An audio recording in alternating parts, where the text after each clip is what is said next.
Sot bëhet hapja zyrtarisht e sezonit të skimit në Kodrën e Diellit.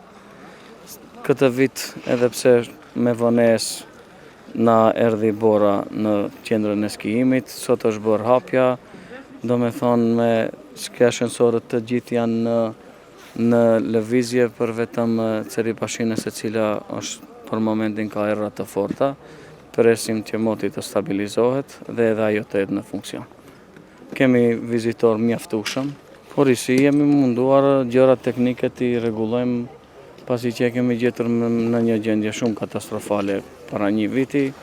Tani do me thonë me shenja udhëzimi, me sigurime, me servis të ashensorëve, ato që janë të patjetërsueshme, mendoj se i kemi rregull, kemi toalete të reja, kemi gjërat që janë të nevojshme për moment. Apel special për vizitorët, pasi që fluksi është i madh, të kenë kujdes derisa të ngjiten lart, fluksi është shumë i madh nga vizitorët, edhe për vozitësit e motocikletave të mos hinë nëpër stazat e skimit.